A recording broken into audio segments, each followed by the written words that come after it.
Magandang hapon mga ka-farmers, mga ka-viewers from Luzon, Visayas at Mindanao, pati sa abroad at sa ibang bansa. So sa inyong lahat, ito po ang unang 3 araw sa ating nirarato na talong mga ka-farmers, mga ka-viewers, kung saan ay bukas pwede na natin to papadiligan ng fertilizer. Okay? So yun po no mga ka-farmers, ang fertilizer na ating gagamitin din, share ko lang po sa inyo. Pwede tayo bumalik sa ating ginagamit yung sa mga wala pang bunga tulad ng Unique 16. Okay, Mega Multiplan Vitamin, Wucosim Granule.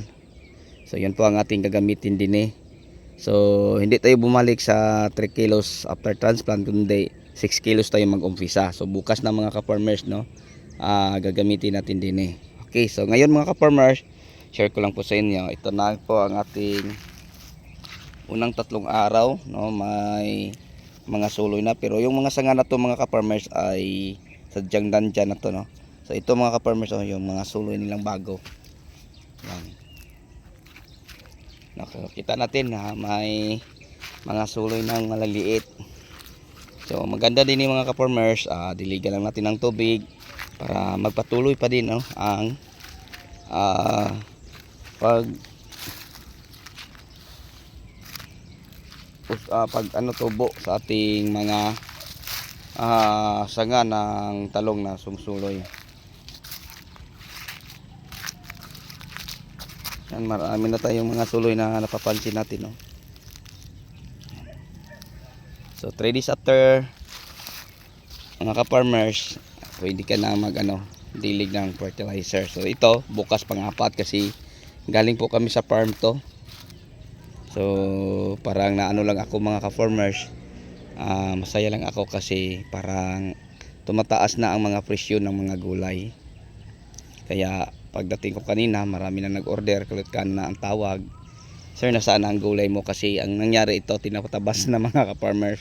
Kasi palaging biduli, pagdala, iba mabenta ng 10 peso per kilo, tapos dalhin mo pa sa bagsakan, ang iba ay 15. So nakakalungkot isipin kasi sa 20 mga ka-farmers parang lugi ka na.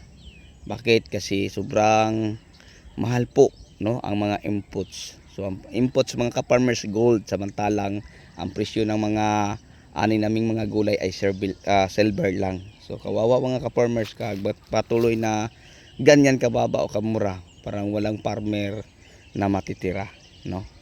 So pagdating sa ilang mga araw, kawawa ang bansang Pinas kasi ang mga small mga farmers na kagaya ko ay mawawala na.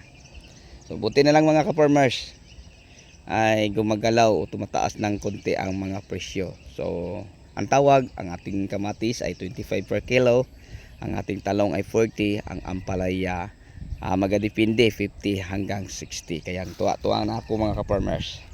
So ngayon mga ka-farmers, binibisita po natin, no, para alam at malaman po natin ang kalagayan o sitwasyon sa ating nirato na talong. So yun po siya mga ka-farmers ngayon. Napansin natin may mga sanga na. So ang gagawin lang natin din ipagpatuloy lang ang pagdilig ng tubig, and then fertilizer, then spray. So isang bisis nakapag-spray na po tayo din mga ka-farmers, no, nang nabanggit ko na Bioagronica Plus. Kasi ang Bioagronica Plus, maganda po siya gamitin after mairato natin ang ating talong. Ang purpose po mga ka-farmers, para sa kalaman sa lahat, para yung sugat niya ay diretso matuyo. Kasi pag halimbawa hindi tayo mag-spray mga ka-farmers, share ko lang po sa inyo, gusto ma-experience, yung sugat niya mga ka-farmers, no, ay may tubig, baka magkapunggos, no. Pag magkapunggos, mamatay siya papunta ilalim. So kita natin mga ka-farmers, ito ang sugat kahit balat mga ka-farmers, yan buhay. So ibig sabihin mga ka-farmers na proteksyonan po sa Bioagronica Plus ang ating talong na niraraton. So yun po ang mga magandang gamitin after mairaton o maputol ang ating talong, maputulan ng mga sanga. So yun po ang mga magagandang gamitin. Okay, so kung may talong kayo mga ka-farmers tapos pangit na ang bunga, huwag yung bunutin, putulin nyo. Kasi ang antayin natin, pag maalaga tayo, 27 days lang hanggang 30 days, no, ganyan katagal lang, makapag-harvest ka na po uli sa inyong talong na niraraton. Pwede nyong gayahin ang aking mga style, wala namang mawawala. Basta ang i-share ko sa inyo o at ibahagi, after mairaton ang talong, bioagronicas lang ang i-spray. Kasi ang bioagronicas may pang anti-fungus po siya, may pang antivirus po siya. So antifungal, antifungus, no? Maganda siya mga ka-farmers. Kaya nga hindi mamamatay ang ating talong kahit mainit pa, kasi pinutol natin ang lahat ng mga sanga. Kita niyo kung gaano ka linis na papunta doon. So ang natira yung mga puste na lang. And then dito mga ka-farmers, kailangan natin to maalis yung mga damo, kasi ipapaararo natin to gamit ang hand tractor, no? Para maihanda natin, baka sa susunod na mga araw ay pwede na natin tataniman uli ng panibagong tanim na ampalaya. Kasi dito ito po ay taniman ng kamatis. So may mga vlog tayo patungkol diyan na pagkatapos kamatis ay ampalaya na naman. And then ito mga ka-farmers, mga ka-viewers, tayin lang natin to magka suloy, kasi 2 linggo lang magkakaroon na po ito ng mga bulaklak. So yun po ang pinapagawa natin sa ating mga tao na naiwan din kasi may farm to na tayo. Ito ang ating farm 1 mga ka-farmers. So may talong tayong pinuputol, may talong na bagong tanim banda dyan, at ito tataniman natin ng panibagong ampalaya. And then yung nakita yung kulay green dyan, yun po ang ating ampalaya na pinipitasan ngayon sa pang-5 harvest. And then at saka kamatis dyan na pangatlo ngayon. Sa likod dyan mga ka-farmers, no, sa ating ampalaya na may kamatis, may nakatanim na talong. Okay, so ang talong natin dyan mga ka-farmers ay maraming bisis na 34-35 na bukas ka-harvest.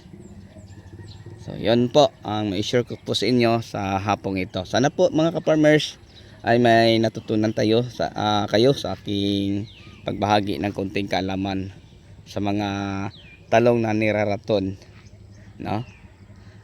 Kung ano ang mga pwedeng gamitin pagkatapos. So yung fertilizer, ulitin ko, pang-4 na araw bukas, Unique 16 lang.